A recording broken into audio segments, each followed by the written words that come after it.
여러분 안녕하십니까? 박영환입니다. 민주당이 원전 오염수 방류 반대 장외 선전에 돌입했습니다. 윤석열 대통령이 먼저 마셔라, 함께 쓰는 우물에 독국물을 퍼넣기다 라며 국민 정서를 자극합니다. 국민의힘은 반일 선동으로 이재명, 김남국을 덮으려 한다.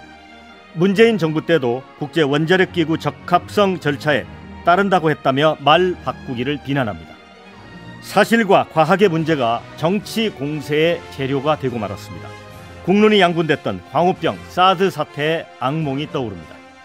국민들은 반일 프레임을 펴는 집권당, 또 무작정 장외 집회를 밀고 가는 제1야당, 둘 다 무책임하다고 여깁니다.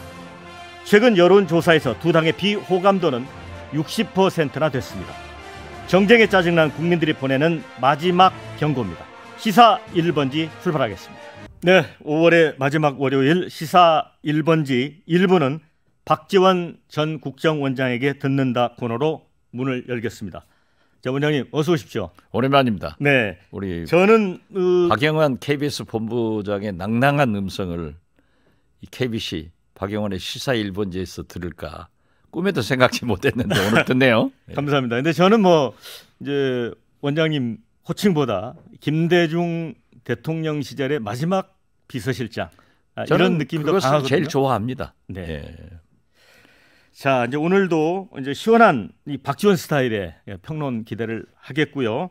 오늘도 댓글 남겨주시는 분들에게 순천만 국제정원 박람회 입장권 2매씩 2분, 또 토니모리 수분크림 1분 선정해 보내드립니다. 좋은 댓글 많이 부탁을 드립니다.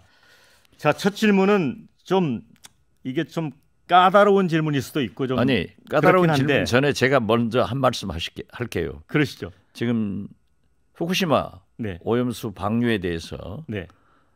광우병을 네. 다시 떠올리는데 네. 사실 광우병은요, 이명박 대통령의 결단이 우리 국민을 살렸습니다. 그 촛불이 타고 시민의 함성을 이명박 대통령은 청와대 뒷산에 올라가서 함께 노래를 부르면서 결국 미국 시민들이 먹는 소고기 30개월 미만의 연형 그 소를 수입했기 때문에 광우병이 없는 겁니다. 저는 후쿠시마 문제에 대해서도 이렇게 이명박 대통령의 결단처럼 윤석열 대통령이 결단이 있어야 된다 하는 말부터 시작합니다. 네, 근데 제가 이제 오프닝에서도 말씀드렸습니다만은 이제 후쿠시마 원전 오염수 방류 문제는 이제 국제 원자력 기구에서 검증을 하고 있지 않습니까? 시료를 채취해서. 그런데 아직 이제 결론이 나진 않았는데 이제 국제 원자력 기구가 미국 다음에 이제 일본이 지원금을 많이 준다라는 여러 가지 그런 얘기도 있고 하면서 불신이 굉장히 강하거든요. IAEA 전 사무총장은 일본 분이었습니다. 그리고 미국에서 이미 후쿠시마 오염수의 방류를 사실상 지지를 하고 있기 때문에 IAEA 결론도 똑같이 나올 겁니다. 그렇지만 이번에 우리 시찰단이 가서 안녕하십니까 오염수 하고 돌아온 게 잘못이에요.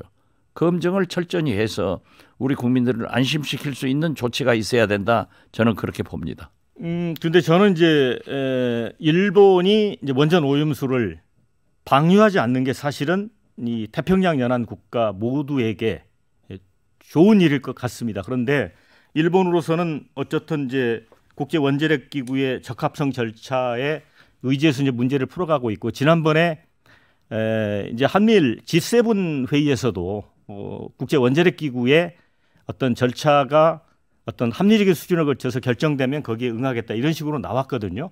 그런데 한미일 죄송합니다. G7 회의에 윤석열 대통령이 참석하셔서 결국 일본 후쿠시마 오염수의 방류를 가장 가까운 우리 한국에서도 이해를 한다 하는 것에 둘러리를 서고 오신 거죠. 그렇기 때문에 우리 어민들이나 가정주부들 또 어른들도 그 원자력병의 폐해를 잘 알고 있기 때문에 이것은 충분한 우리 과학진의 검증을 거친 후에 방류를 하도록 해야 되고, 이것만은 윤석열 대통령께서 막아줘야 된다. 저는 그렇게 생각합니다. 네, 저도 그 부분은 동의를 하고요. 그런데 이 문재인 정부 동의를 때, 하면 막아주도록 요구를 하셔야죠. 문재인 정부 때 정의용 그 외교장관이죠. 이제 국제 원자력 기구의 적합성 절차에 따른다면 뭐 받아들이겠다는 식으로 이제 국회에서 발언을 한 적이 있습니다. 근데 물론 단지 바뀐 건 이제 정권만 바뀌었는데 외교부 장관으로서는 그때까지 IAEA가 철저한 과학적 검증을 한다고 하면은 따를 수 있다. 네. 이렇게 얘기하셨겠죠. 그렇지만은 그 후 진전되는 것이 보니까 그러하지 못하다고 하면은 우리 과학진이 철저히 검증을 해야지 이번 시찰단만 하더라도 뭐가 부끄러워서 공개를 못합니까? 단장 한 사람만 뻘렁뻘렁 나오고 우주복 입고 다니는 그 모습만 사진으로 멀리 보이고 이러한 것은 굉장히 문제가 있다 이거죠. 그래서 민주당이 산무 시료 채취를 못하고 민간 전문가가 가지 못하고 또 언론이 취재를 하지 못하는 이러한 시찰단은 불필요하다라고 얘기한 것은 우리 국민 입장에서 당연하다고 생각합니다. 제가요 지난 연휴에 제 고향 완도, 해남, 진도 그리고 충남, 당진, 제주, 목포를 다 다녀봤습니다. 한두 달 사이에. 거기에 어민들은 만약 방류를 하면 우리 죽는다. 이것만은 절대 막아달라. 이런 얘기를 하는가 하면은 도시에 사는 이 중산층 주부들도 또 남편들도 그러한 오염수를 먹고 자란 농수산물을 어떻게 우리 아이들의 학교 급식에 집에 식탁에 올릴 수 있겠느냐. 또 어른들도 저희도 보지 않습니까? 원자병으로 대대로 어려움을 겪는 그런 환자들을 본 우리가 어떻게 그러한 위험한 것을 먹을 수 있냐. 이런 것이 있기 때문에 저는 철저한 우리 과학진의 검증에 의거해서 납득이 가면은 외환 언론도 참가하고 환경단체 등 이러한 민간 기구들이 참여해서 검증을 하시라 이런 말씀입니다. 네, 이제 그런데 그 문제는 그거 같아요. 정치권이 지금 국제 원자력 기구의 검증 절차가 완전히 끝나지도 않았고 방향이 정해진 건 아닌데 한쪽에서는 뭐 윤석열 대통령이 먼저 마시라 그러고 예를 들어 국힘은 옥스퍼드 대학 그 명예 교수를 불러다가 앨리스 교수를 예, 불러다가 그 오염수를 마셔도 괜찮다 이런 식의 그러니까 일종의 10리터를 자기는 마시겠다는 거 아니에요. 한번 마셔보라고 그러세요. 자기만 마실 게 아니라 그 오염수를 갖다가 자기 손자 자식들한테 한번 먹여보라고 그러세요. 이런 것을 그렇게 집권 여당이 얘기하는 것은 옳지 않습니다. 마치 하버드대 교수가 위안부는 자발적으로 매춘했다. 이런 것을 발표하는 것은 일본이 아무리 경제 대국이지만은 사실 보면은 외국 학계에 많은 펀드를 제공하고 있거든요. 이러한 결과다 이거죠. 그렇기 때문에 그것을 집권 여당이 서울에 모셔다가 그런 세미나에서 발표하게 한다고 하면은 이건 국민을 무시하는 거죠. 그리고 이제 소통 방식에 굉장히 문제가 있습니다. 그 부분은. 그런데 또 야당에서 이제 장외선전전을 하지 않습니까? 아까 말씀하신 대로 후쿠시마 원전 오염수가 어느 시점에 이제 방류가 되고 그렇게 되면 수산물에 대한 전반적인 기피 현상이 나타날 거 아니겠습니까? 물론 일본에 대한 수산물에 대해서는 우리가 수입 금지를 하고 있지만 그 부분도 일본이 문제를 제기하는 움직임이 있고 지금 또 벌써 우리 저 시찰단 가니까 네. 일본 농업상이 수입해달라 이런 요구를 하고 있지 않습니까? 그래서 오는 6월 6일이 세계 해양의 날입니다. 환경연합 등에서 서울에서 대형 집회를 하는데 그 구호가요. 어민들이요. 조업을 중단하고 서울로 모이자. 이게 실제로요. 대통령께서나 정부 여당 특히 민주당이 그 어민 현장을 가서 보면은 얼마나 크게 문제가 되고 있는가를 알 수 있어요. 저는 민주당이 장애 집회를 한 것이 늦었다고 생각합니다. 왜? G7 전에 그러한 것을 확실하게 발표해서 장애 집회를 해서 세계 정상들에게 그러한 내용을 알려야 되고 우리 윤석열 대통령도 그것을 힘을 가지고 가서 지렛대로 활용해 가지고 좀 강하게 얘기를 했어야지. 민주당도 저는 늦었다. 당신들은 항상 버스 지나간 다음에 손든다. 제가 그런 지적을 했습니다. 네. 저 장외 집회가 이제 늦었다고 말씀을 하셨는데 그와 관련해서 결국은 이제 IAEA가 이제 검증 절차를 완료하고 이제 방류하는 시점에 우리가 이제 외교 역량을 통해서 어떤 역할을 해야 될 텐데 결국은 야당이라고 하더라도 결국은 대통령이나 여당하고 뭔가 합치된 의견을 모아야 더 힘이 세지는 거잖아요. 모으기 위해서 네. 대통령께서 정부에서 왜 그런 시찰단을 보냈냐 이거죠. 확실한 검증단을 야당도 참여하고 민간도 참여하고 언론도 참여하는 그런 시찰단을 검증단을 보내면은 이해가 되죠. 그것마저도 시찰단원 명단을 비공개로 하고 단장만 얼굴 공개해가지고 쉬쉬하면은 국민의 의심은 더 커지는 거죠. 그래서 저는 윤석열 대통령이 또 윤석열 정부에서 화끈하게 싹 까고 철저히 검증해라. 그렇게 말씀드리는 거예요. 자, 이제 그와 관련해서 결국 이제 여야 간의 어떤 그 대화 이런 이제 논의가 필요한데 그래서 김기현, 이재명 두 대표가 뭐 만나자라고 하면서 서로 이제 또 뒤로 돌아서는 뭐 다른 단서를 달고 한단 말이죠. 뭐 이렇게 두 대표가 만나서 이런 문제를 좀 다뤄야 되는 거 아닙니까?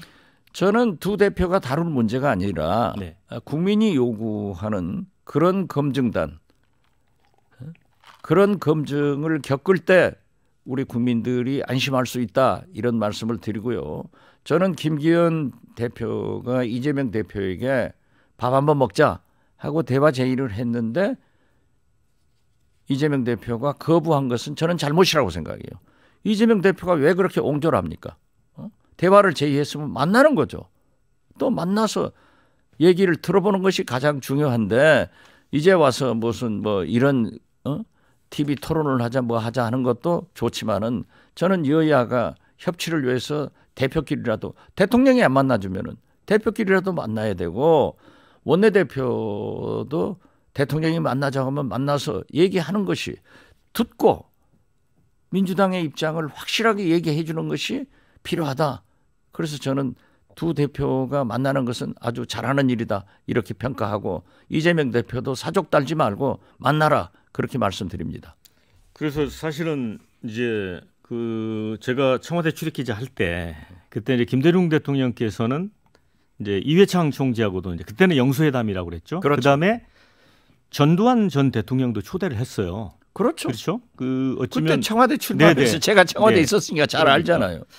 근데 왜 이렇게 소통이 안 되는 걸까요? 글쎄요. 저는 윤석열 대통령이 태생적으로 저는 성공하기 어렵다. 여소야대에서 협치를 하지 않으면 아무것도 될 수 없습니다. 두 번째는 우리 민생 경제가 어려운데 결국 보면은 외교에서 풀어날 문제가 되기 때문에 이 둘을 등한시하고 있단 말이에요. 그래서 굉장히 성공하기 어렵다 했는데 윤석열 대통령이 당선자 때 협치를 하겠다 해놓고 당선되고 나서 이재명 대표가 영수회담을 제안하자 범죄자고 안 한다. 네. 이게 말이 됩니까? 윤석열 대통령은 입만 버리면은 자유, 헌법을 얘기합니다. 헌법 정신에도 최종 판결이 날 때까지는 무죄 추정의 원칙이 있는 거예요. 설사 그러한 범죄자라 하더라도 공당의 제1야당의 대표 아닙니까? 만나서 얘기하는 거죠. 이것도 거부하고 또 지금 보십시오. 1년이 넘도록 전직 대통령을 한 번도 초치하지 않는 것도 윤석열 대통령이에요. 그래서 저는 윤석열 대통령께서 좀 마음을 확 열고 야당 대표들도 만나고 전직 대통령들도 만나서 좀 소통을 했으면 좋겠다 이런 말씀 드립니다. 저는 그때 이제 그 취재할 때 그런 일이 있었어요. 이회창 총재가 이제 1월 달인가 추울 때 왔는데 이제 풀기자 오픈된 상태에서 이제 두 대통령 김대중 대통령하고 이회창 총재가 주고받는데 이회창 총재가 먼저 공격을 했어요. 그렇죠. 날씨가 추워서 추운 목소리 전화로 왔습니다. 네. 그러니까 김대중 대통령이 그러면서 또 이회창 총재 하나 더 붙이죠. 민생도 춥고 뭐 경제도 춥습니다. 그러니까 김대중 대통령이 딱 반박하시길 우리 두 사람이 잘 합의해서 따뜻한 바람을 보내도록 합시다. 이렇게 이제 맞받았단 그렇죠. 말이죠. 아니 누가 민생을 네. 축배하고 경제를 축배한 겁니까? 이회창 총재의 당 김영삼 대통령이 IMF 외환 위기를 가져와서 민생도 죽고 경제도 죽고 국민들이 다 죽었지 않습니까? 이것을 반성하지 않고 이해창 총재는 공격을 했고 더 나아가서는 굉장히 공격을 하다가 나중에 당신이 책상을 치면서 소리를 질렀다. 그러니까 커피잔이 넘어지고 여비사가 도망치더라. 그리고 박차 나왔다. 그 후로 영수회담이 없어진 거예요. 그럼 잘 아시다시피 우리 박영환 그 청와대 출입기자 영수회담을 할 때 커피를 나르는 것은 남자 직원이 나르지 여자가 안 나릅니다. 그렇잖아요? 네. 네. 그래서 내가 그 사실을 공개한 적이 있는데 그렇게 해가지고 정치가 망쳐진 거예요. 오늘날까지 그 후 진정한 영수회담이나 여야 대화가 실종되고 있어요. 그러나 이명박 대통령도 박근혜 대통령도 민주당과 싸우면서도 제가 원내대표였습니다. 두 분 다 대통령 할 때 그때도 이명박 대통령도 필요한 게 있으면은 원내대표를 청와대로 불러서 협의했고 박근혜 대통령도 그렇게 협의했다고요. 왜 윤석열 대통령은 그렇게 못하냐 이거죠. 자, 그래서 저는 이제 그런 생각도 들긴 하더라고요. 그 지난번에 이제 그 이 박광원 원내대표가 선출됐을 때, 네. 이제 윤석열 대통령께서 이제 그 양당 원내대표하고 이제 함께 좀 만나자라고 했는데 고민을 하고 있을 때 이재명 당 대표가 쾌념치 않겠다 다음 날. 그래서 제가 절호의 기회가 제가 있었는데, 그 얘기를 했어요. 네. 박광원 원내대표가 당 대표를 먼저 만나라 이렇게 말씀하는 것은 당연하죠. 네, 그렇죠. 패싱할 수가 없으니까. 그래서 바로 그 다음 날 제가 이재명 대표가 박광원 대표가 대통령을 만날 수 있도록 가르마를 타줘라. 정리를 해줘라 했더니 이재명 대표가 정리를 하더라고요. 그 직접 전화하셨던 겁니까? 그렇죠. 이재명 대표에게? 예. 뭐 전화했다 안 했다가 아니라 제가 공개적으로도 얘기하고 네. 저하고는 때때로 문자도 주고받고 그래서 가르마를 타준 건데. 그렇죠. 그런데 만나기로 했죠.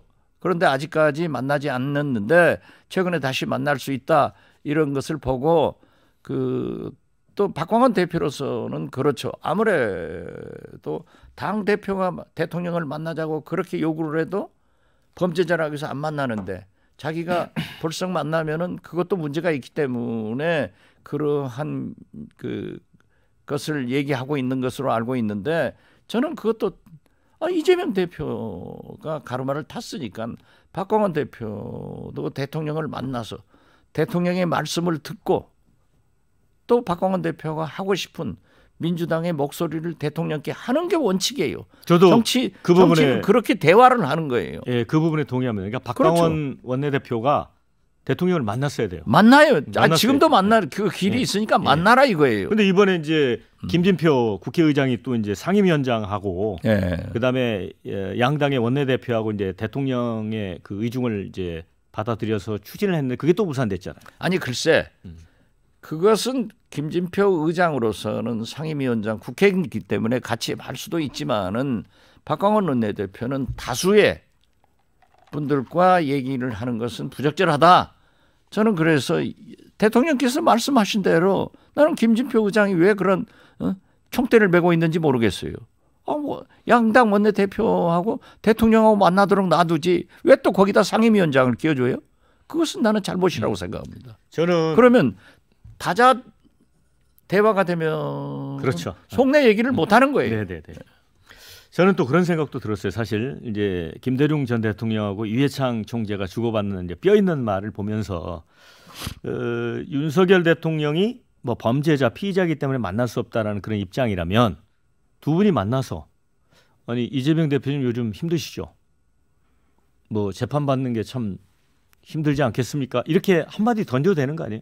그렇죠. 그것이 정치라니까요. 그게 태도고 방법인데. 그럼 그것이 정치예요. 예. 그것을 못 하고 있는 게 윤석열 대통령이니까 제가 이렇게 핏대를 내면서 하십시오 하는 거예요. 자, 너무 아니 그러니까 박영환 대통령, 박지원 민주당 대표면 참 정치가 잘 풀릴 거야. 그렇지. 그렇게 정치하는 정치를 거예요. 생각한 적이 없었어요. 네, 박지원 대통령, 박영환 원내대표 하면 잘 풀릴 거예요. 예. 아 정치를 그런 거 아니에요. 아 아니, 부모적인 원수예요? 저기 원장님이 정치 얘기하셨으니까 얼마 전에 윤석열 대통령이 정치 현실로 나가게끔 나에게 박차를 가해준다. 이게 박차라는 게 이제 승마하는 사람들이 신는 신발에 이제 붙어 있는 쇠로 만든 이제 굽인데 그게 이제 배 그 이제 가슴을 차면 달려나가는 거잖아요. 그렇게 박차가 그렇게 해석을 하면 됩니까? 그렇게 큰 의미가 있는지 모르지만 예, 해석은 참 잘했습니다. 꿈보다 해몽이 좋네요. 아니 그 어떻게 하실 거예요? 저는 이제 출마 얘기가 나오는데. 저는 지금까지 정치 현실로 나가겠다 하는 생각은 없었습니다. 네. 그렇지만 윤석열 대통령이 정치를 이 모양으로 나라를 이 꼴로 만들고 상대적으로 그럼 민주당이 잘하냐 하면 그렇지도 못하단 말이에요. 이 꼴 저 꼴 다 보기 싫은 게 국민이에요. 그래서 무당층이 늘어나고 혐오하는 그러한 지도자로 양당 지도자들이 굉장히 여론조사가 높은데요. 저는 그래서 내가 지금까지 보고 느꼈던 이러한 일을 나라가 잘 되도록 말하는 것으로 하자 했는데 이제 윤석열 대통령이 저를 자꾸 정치 현실로 몰아내니까 내년 총선에 출마하겠다 하는 생각을 굳혔습니다. 그러니까 여기서 출마 선언 하시는 거네요. 아, 이미 했습니다. 자, 그리고 아까 제가 서두에서 말씀드렸지만 지금 최근 여론조사에서 이제 국민의힘, 그 다음에 민주당, 정의당 이런 비호감도를 조사한 걸 보면 국힘이 뭐 57%인가 그러고 민주당은 60%를 넘고요. 굉장히 악화되어 있어요. 여론 자체가. 그런데 이제 이런 것들이 어떤 국회의원들이 그 기득권 포기를 안 하고 예를 들면 이제 뭐 체포동의안 같은 경우도 이제 그러지 않았습니까? 이재명 대표도 그게 아마 대선 때 그 공약이었던 걸로 알고 있고요. 당내 혁신기구에서도 그런 관심이 있었고 그런데 그동안 이제 체포동의안이 여러 차례 부결이 됐고 그래서 이제 다음 달 이제 임시국회에서 이성만 의원하고 이제 돈봉투 사건 이게 처리가 어떻게 될지 이게 관심사예요.